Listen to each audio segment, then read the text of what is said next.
21 வயசு பட்டாதாரியா வருங்காலத்தை இயேசுவுக்காக அர்ப்பணிச்சேன்.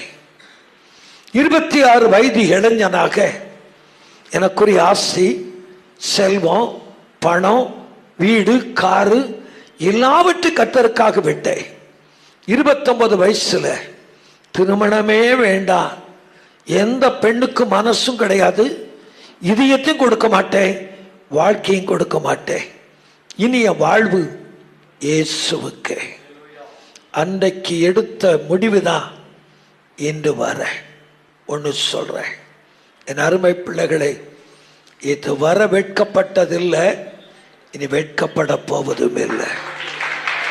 ஏன்னா இயேசுவை காட்டி கொடுத்தவனுக்கே 30 காசுன்னா இந்த வாலிப பருவத்தை, இந்த இதய துடிப்ப இயேசுவுக்காக அர்ப்பணிக்க முடியும்னா உன்னை கொண்டு இந்த இந்தியாவை அசைக்க என் தேவனால் முடியும். நம்புறவங்க அல்லேலூயா சொல்லுங்க பார்க்கலாம். கைதட்டி இயேசு ராஜாவை எல்லாருமே படுத்தும். அல்லேலூயா. காட்டி கொடுத்தா 30 காசு. இப்ப படிங்க, இப்ப படிங்க பார்க்கலாம். அப்போஸ்தலர் 5 அதிகாரம் 32 வசனம் படிங்க. அப்போஸ்தலர் 5:32. இந்த சங்கதிகளை குறித்து நாங்கள் அவர்களுக்கு சாட்சிகளாய் இருக்கிறோம். தேவன் தமக்கு கீழ்ப்படுகிறவர்களுக்கு தந்தருளின பரிசுத்த ஆவியும் சாட்சி என்றார்கள்.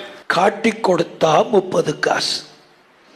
நாட்டி ஆடுனா ராஜ்யத்துல பாதி.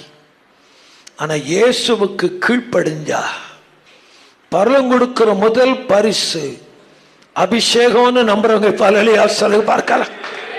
நல்லாவே அல்லேலூயா சொல்லுங்க. பிள்ளைகளே, நீங்கள் நானும் வாழுகிற காலம், இந்த யுகம் பிதாவாகிய தேவனுடைய யுகம் அல்ல, குமாரன் இயேசுனுடைய யுகமும் அல்ல.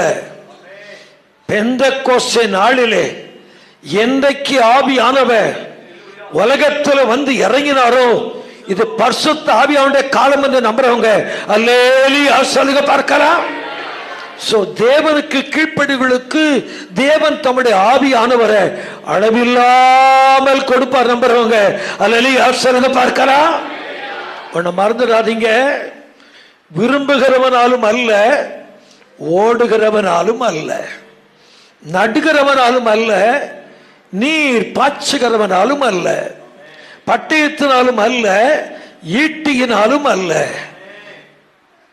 மழையினாலும் அல்ல, காற்றினாலும் அல்ல.